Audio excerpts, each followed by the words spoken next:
Hello guys, once again welcome to my YouTube channel. So आज हम बात करने वाले हैं इंग्लिश के बहुत ही इंपॉर्टेंट रूल जो बेसिकली हमारी स्पीकिंग में बहुत ही यूज होता है। मैंने आपके लिए 5 सेंटेंसेस यहाँ पर लिखे हुए हैं। अगर आपको आते हैं तो आप यहाँ पर देख लीजिए। ठीक है कि मुझे परीक्षा में गंदा गंदा लिखना पड़ा, मुझे रात में अस्पताल जाना पड़ता था, मुझे तुमसे शादी करनी पड़ी, सचिन को रोज स्कूल जाना पड़ता था, मुझे आज कानपुर जाना पड़ा।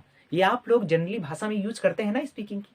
अगर आपको ये बनाने नहीं आते या इनकी इंग्लिश में आपको बोलना नहीं आता तो प्लीज वीडियो को आप शुरू से लेकर लास्ट तक देखिए। मैं ये वादे के साथ कह सकता हूं इस प्रकार के वाक्य को आप चुटकियों में सॉल्व करेंगे। ठीक है, चलो देखते हैं। So we are going to learning the rules. So today's rule is head to. आज का हमारा रूल है कि हेड टू। ठीक है, इसका मीन्स क्या होता है? इसका मीन्स होता है पढ़ता था, पढ़ा। ठीक है, ना था, नी थे, या आप कह सकते हैं पढ़े। ठीक है, जो इन प्रकार के वाक्यों में नी थे, ने थे, पढ़ा था या पढ़ता था या पढ़ा, पढ़ा था, पढ़ता था या पढ़ा, जिस लास्ट में निकले, जैसे मुझे कपड़े धोने पड़े, मुझे वह काम करना पड़ा, मुझे कानपुर जाना पड़ा, मुझे रोज नहाना पड़ता था, मुझे यह काम करना पड़ता था, मुझे खाना बनाना पड़ता था। तो आपने ये क्या देखा कि लास्ट में क्या निकले? पढ़ता था या पढ़ा। सो इसका रूल हम लोग यहाँ पर सीखेंगे। ठीक है, इसका फार्मूला कैसे होगा, इसको हम लोग इंग्लिश में बोलेंगे कैसे, इसको हम लोग सीखेंगे कैसे इंग्लिश में। सो इसका फार्मूला होता है subject plus head two plus verb की फर्स्ट फॉर्म प्लस ऑब्जेक्ट। ये हमारा स्ट्रक्चर होता है। ठीक है, अब हम यहां पर बात करें, अगर हमारा इसका निगेटिव हो, क्या हो? निगेटिव। सो निगेटिव में हमारा क्या होगा? Subject plus did not plus have two plus verb की फर्स्ट फॉर्म प्लस ऑब्जेक्ट का हम लोग यूज करते हैं। निगेटिव में हमारा फार्मूला ये हो जाता है। अब हम आपको सेंटेंस के थ्रू सिखाएंगे कि हमको इस फार्मूले को अपनी स्पीकिंग में किस तरीके से हमको यूज करना है या किस तरीके से हमको बोलना है। ठीक है, चलो अगर हम लोग इंटेरोगेटिव की यहां पर बात करें, इंटेरोगेटिव की, सो इंटेरोगेटिव का हमारा क्या हो जाएगा? Did plus subject plus have two plus verb की फर्स्ट फॉर्म प्लस ऑब्जेक्ट। ये हमारा किसका हो जाएगा?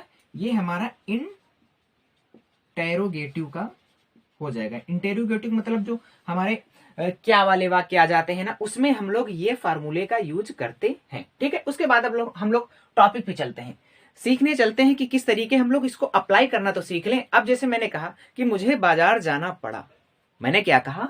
मैंने कहा कि मुझे बाजार जाना पड़ा। सो अगर लास्ट में पड़ा आए तो आपके माइंड में आ जाना चाहिए कि कौन सा वाला वाक्य है? हेड टू वाला वाक्य है। इसका स्ट्रक्चर क्या होता है? पहले सब्जेक्ट आता है, फिर उसके बाद हेड टू आता है, फिर उसके बाद वर्ब की फर्स्ट फॉर्म आती है, फिर उसके बाद ऑब्जेक्ट आता है। मैंने पहली वीडियो में आपको सब्जेक्ट के बारे में बताया, आई वी यू दे होते हैं, वर्ब्स के बारे में बताया, हेड टू के बारे में बताया। ठीक है, सो अब हमें इस्तेमाल करते हैं। यहाँ पर देखो, यहाँ पर हमें मुझे लिखा हुआ, मुझे की हम लोग क्या लगाएंगे? आई। अब उसके बाद हमारी क्या आती है? वर्ब आते, ये आते हैं ना हेड टू, तो हम लोग क्या लगा देंगे? I had to. ठीक है, फिर उसके बाद क्या आई? वर्ब की फर्स्ट फॉर्म। वर्ब हमें क्या होती है जिनमें लास्ट में आता है? जाना, रोना, हंसना, गाना, पीना। ना आया ना लास्ट में, ये हमारी वर्ब्स होती हैं, क्रियाएं होती हैं। अब देखो यहाँ पर जाना है, लास्ट में ना निकला तो ये वर्ब हो गई, तो जाना की क्या हो जाएगी? गो। गो फॉर गो हो गई, फिर go to market, go to market. अब अगर मैं यहां पर करूं कि मुझे गाना सुनना पड़ता था, I had to listen the song, मैंने क्या कहेंगे? I had to listen the song. मुझे बाजार जाना पड़ता था, I had to go to the market. मुझे कपड़े धोने पड़ते थे, I had to wash the clothes. मुझे मंदिर जाना पड़ता था, I had to go to the temple. मुझे उसका काम करना पड़ता था, I had to do this, to do his work, उसका काम की हिज वर्क। ठीक है, अब उसके बाद हम लोग बात करते हैं, अगर यहाँ निगेटिव है कि मुझे बाजार नहीं जाना पड़ता था या मुझे बाजार नहीं जाना पड़ा, ठीक है, तो अगर नहीं आ जाएगा तो हम क्या करेंगे, आई, फिर नहीं में क्या हो जाएगा, डिड नॉट, क्योंकि निगेटिव हो गया, क्या हो गया, I did not have to. Did not के बाद क्या आएगा, हैव टू, फिर हमारी वर्ब आएगी, वर्ब क्या होगी, गो टू मार्केट। ठीक है, अगर हम यहां पर कहते क्या मुझे बाजार जाना पड़े, did I have to go to the market, या आप लोग यहां पर कह सकते हैं कि मुझे तुमसे शादी करनी पड़ी। बेसिकली लोग क्या कहते हैं कि मुझे तुमसे शादी करनी पड़ी। I had to marry you, marry you मैंने क्या होता, शादी करनी पड़ी। मुझे रात में अस्पताल जाना पड़ता था, अगर आपकी कोई कंपल्सन है, मजबूरी है, आप किसी से बता रहे हैं कि मुझे रात में अस्पताल जाना पड़ता था, कोई आपका अगर पेशेंट बीमार होगा तो आप यही कहते हैं ना, मुझे रात में बाजार जाना पड़ता था। अब आपको इंग्लिश में तो आता नहीं है, किस तरीके से हम लोग पढ़ता था वाला सीखेंगे। ठीक है, अगर आपको इंग्लिश आ जाएगी तो आप प्रॉपरली और अच्छे वे में इंग्लिश को बोल पाएंगे। जैसे मैंने कहा कि मुझे अस्पताल जाना पड़ता था, रात में अस्पताल जाना पड़ता था, तो I had to go to hospital in the night, रात में इन द नाइट। ठीक है, आप लोग समझ गए होंगे। ठीक है, अब उसके बाद हम लोग बात करें कि मुझे गंदा गंदा लिखना पड़ता था, मुझे गंदा गंदा लिखना पड़ता था, तो आई हैड टू स्क्रिबल, क्या, स्क्रिबल, स्क्रिबल माने होता है गंदा गंदा लिखना। ठीक है, देखो हम लोग अभी लास्ट में क्या करेंगे, वोकैब लिख लेंगे, मतलब मीनिंग्स लिख लेंगे। जितनी यहां पर हम लोग मीनिंग यूज करेंगे, लास्ट में हम लोग मीनिंग को लिख लेंगे। फिर लास्ट में आप क्या करना कि मीनिंग को राइट डाउन कर लेना, अपनी कॉपी में नोट कर लेना, जैसे आप लोग रूल को नोट करते हैं वैसे ही इसको भी नोट कर लेना। ठीक है, अब हम उसके बाद हम आपकी प्रैक्टिस कराते हैं कुछ सेंटेंसों की, किसके कैसे हमको यूज करना है। ठीक है, सो यहां पर हम लोग प्रैक्टिस करना शुरू करते हैं। So here there are 10 sentences of English grammar. So I hope you all will be understood. So सबसे पहले हम लोग यहाँ पर सीखना स्टार्ट करेंगे और इन सेंटेंसेस को बनाना स्टार्ट करेंगे। देखो हमें सबसे पहले मालूम हो गया, पढ़ता था, पढ़ा था, पढ़ता था, पढ़ा, पढ़ता था, नी थी, जानना था, नहाना पड़ा, पढ़ता था। हमने आप लोगों को बताया है ना, जिन वाक्यों के लास्ट में क्या है, पढ़ता था, पढ़ा, ना था, नी थे, ने थे, ये शब्द अंत में है, तो हम लोग किस मतलब फार्मूले का यूज करते हैं, हैड टू प्लस वर्ब की फर्स्ट फॉर्म। ठीक है, अब चलो हम लोग बनाना स्टार्ट करते हैं। ठीक है, जैसे हमारा पहला सेंटेंस यहां पर है, मुझे परीक्षा में गंदा गंदा लिखना पड़ता था। सो आप लोग क्या कहेंगे, I had to scribble in the examination. Examination माने मतलब परीक्षा, स्क्रिबल माने होता है गंदा गंदा लिखना। अभी मैं लास्ट में मीनिंग को लिखवा दूंगा। ठीक है, जैसे आप लोग कहते हैं कि मुझे तुमसे शादी करनी पड़ी थी, अगर आपकी मजबूरी हो या ना मजबूरी हो तो लोग क्या कहते हैं, मुझे अगर झगड़ा हो जाता है लोग क्या कहते हैं, मुझे तुमसे शादी करनी पड़ी, तो आप लोग इंग्लिश में इसको क्या बोलेंगे, I had to marry you, I had to marry you, मुझे तुमसे शादी करनी पड़ी थी। जैसे उसको रोज स्कूल जाना पड़ता था, या मुझे रोज स्कूल जाना पड़ता था, सचिन को रोज स्कूल जाना पड़ता था, तो आप क्या कहेंगे, आप लिखेंगे कि Sachin had to go school daily. ठीक है, अब जैसे यहां पर है, मुझे आज लखनऊ जाना पड़ा, आपको कोई इमरजेंसी आ गई, आपको स्कूल जाना पड़ा, तो आप लोग क्या कहेंगे, मुझे रोज स्कूल जाना, मुझे आज लखनऊ जाना पड़ा, तो आप लोग क्या कहेंगे, I had to go Lucknow today, आज की टुडे। ठीक है, फिर उसके बाद है, मुझे रात में अस्पताल जाना पड़ता था, तो आप लोग क्या कहेंगे, I had to go to hospital at night, या इन द नाइट, NIGHT।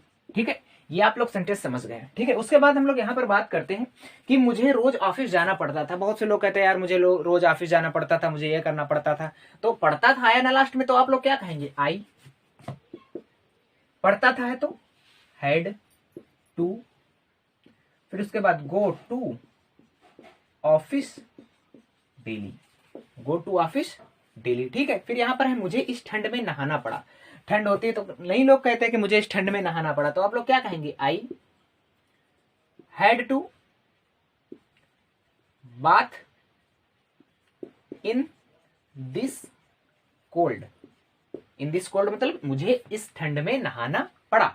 ठीक है, फिर मुझे उसके विषय में जानना था, अब आप कहते हैं ना मुझे उसके विषय में जानना था, मुझे उस प्रोफेसर के बारे में जानना था, मुझे उसके विषय में जानकारी चाहिए थी, ठीक है, तो मुझे उसके विषय में जानना था, तो आप लोग क्या कहेंगे, I had to know about him, ठीक है। फिर है मुझे यह फिल्म देखनी थी, आप लोग नहीं कहते हैं कि मुझे यह फिल्म देखनी थी, I had to watch this movie, आप लोग क्या कहेंगे, I had to watch this movie, मुझे फिल्म नहीं देखनी थी, I did not have to watch this movie, ठीक है, क्या मुझे यह फिल्म देखनी थी, did I have watch to movie, ठीक है। अब यहां पर हम लोग बात करते हैं कि मुझे यह फिल्म देखनी थी, तो आप लोग क्या कहेंगे, I had to watch this movie, ठीक है। अब आप कहेंगे मुझे अपने दोस्त से बात करनी थी, मुझे अपने दोस्त से बात करनी थी, I had to talk with my friends. So आपने सीखा आपने जाना कि हमने कितनी अच्छे तरीके से और कितनी इजीली वे में, अगर हमारा रूल क्लियर हो गया तो हम लोगों ने चाहे जितने सेंटेंस हो जाए, आप सेंटेंस बना सकते हैं, मुझे वहां जाना था, मुझे ये करना था, मुझे वो करना था, आप जितने चाहो उतने सेंटेंस बना लो, आपका रूल क्लियर होगा, सो आपके सेंटेंस भी बन गए। देखो यहाँ पर हमने कितनी आसान तरीके से सेंटेंस को लिख लिया। अब हम लोग वोकैब की तरफ चलते हैं और मीनिंग लिखते हैं, ठीक है, चलो। सो यहाँ पर हमने आप लोगों के लिए बहुत ही यूजफुल मीनिंग लिखी हुई है, आप लोग देखिए और इनका यूज करिए, ठीक है। सबसे पहली हमारी मीनिंग है लैच। लैच माने होती है सिटकनी, जो दरवाजे की सिटकनी नहीं होती है, लोग कहते हैं मुझे सिटकनी यार बंद करनी थी, यार सिटकनी बंद करके आओ, नहीं दरवाजे की होती है, तो सिटकनी की होती है लैच।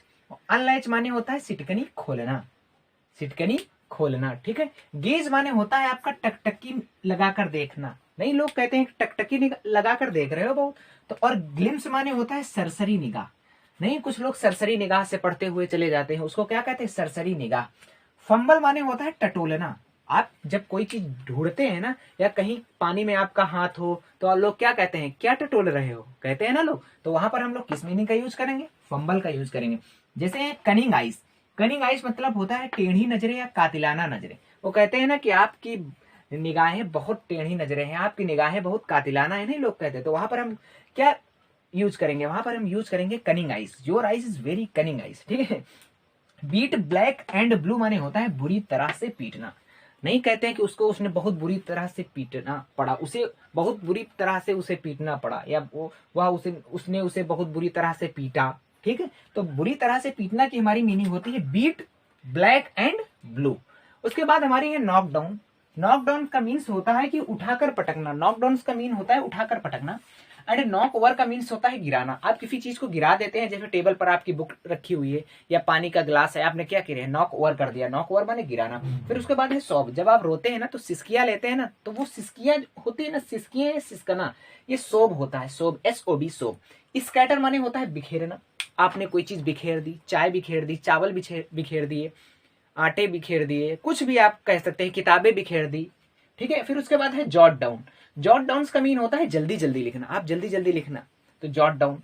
स्क्रिबल माने होता है गंदा गंदा लिखना, ठीक है। वाइनेडेलाइज माने होता है तोड़ फोड़ करना, कि वहां पर उसने तोड़ फोड़ कर दी, तोड़ फोड़ की क्या होगी मीनिंग, वाइनेडेलाइज। और लैमेंट माने होता है हमारा जोर जोर से रोना, कि वह जोर जोर से रो रहा था, तो जोर जोर से रोना की यहाँ पर क्या मीनिंग हो जाएगी, लैमेंट, ठीक है, या विलाप करना भी इसकी हो जाएगी। फिर होता है टर्न द टेबल, यार उसने तो बाजी ही पलट दी, आज का मैच ने तो बाजी ही पलट दी, बाजी ही पलट दी, तो आप लोग यहाँ पर क्या यूज करेंगे, टर्न द टेबल, बाजी पलटना के, ठीक। उसके बाद है इन ब्लैक एंड व्हाइट।